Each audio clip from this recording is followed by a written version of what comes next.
No Evangelho segundo o Espiritismo, capítulo 24, item 8 e 9, diz assim: Não vades ter com os gentios. Jesus enviou seus 12 apóstolos depois de lhes haver dado as instruções seguintes: Não procureis os gentios e não entreis nas cidades dos samaritanos, mas ide antes em busca de ovelhas perdidas da casa de Israel. E nos lugares onde fordes, pregai, dizendo que o reino dos céus está próximo. Mateus 10, 5 a 7. Como contextualizar essa passagem para o momento atual, quando o mundo já se transformou, o cristianismo já se propagou? Como fazer essa passagem para a nossa vida cotidiana, Jorge?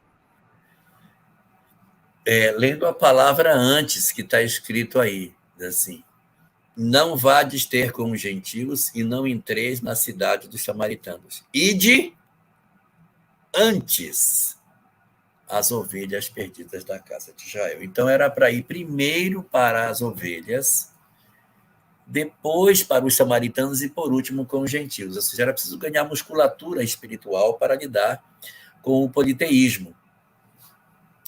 Então, a primeira expressão de divulgação do cristianismo é feita onde? Dentro de Israel. Com quem? Com os judeus e com os galileus, que eram os mais afetos à ideia da nova doutrina que estava sendo apresentada.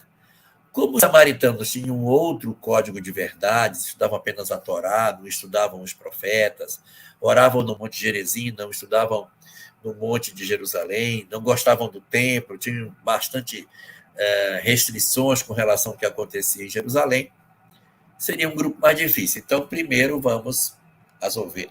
E de antes, depois aos samaritanos, que acontece já durante a passagem de Jesus pela Samaria, e os gentios. Os gentios foram alcançados com Paulo de Tarso. Então, é primeiro as ovelhas de Israel, depois os samaritanos e agora com os gentios. Essa solicitação de Jesus ela já estaria atingida quando os gentios foram alcançados por Paulo de Tarso na pregação que fazia de divulgação do cristianismo. Aí você pergunta, como é que contextualiza isso hoje? Hoje o cristianismo está espalhado, de certa maneira, por boa parte do Ocidente. No Oriente, não, menos. Mas no Ocidente é a religião dominante. Nós somos, inclusive, a doutrina mais frequente na Terra ainda é o cristianismo. Pode ser que outra se apresente, mas o cristianismo é a religião que mais seguidores tem. Quando você pergunta o que fazer nos dias de hoje, eu tenho uma outra preocupação. A preocupação que eu tenho é que quando uma doutrina ela é pequena, os seus profitentes, os seus fiéis, eles costumam ter mais fervor. Na medida em que uma determinada religião, doutrina, o que quer que seja, ela se expande muito rapidamente, ela ganha em quantidade, mas ela perde força. Isso aconteceu com o cristianismo nascente, que as pessoas morriam levadas pelos leões. Quando os primeiros braços do protestantismo surgiram, meu Deus, as pessoas dariam suas vidas para divulgar essa mensagem. Mas na medida em que o próprio protestantismo também se espalhou, ele vai perdendo força. As pessoas não são mais tão ardentemente motivadas a morrer pelo ideal, na medida em que você converte uma quantidade muito grande de indivíduos.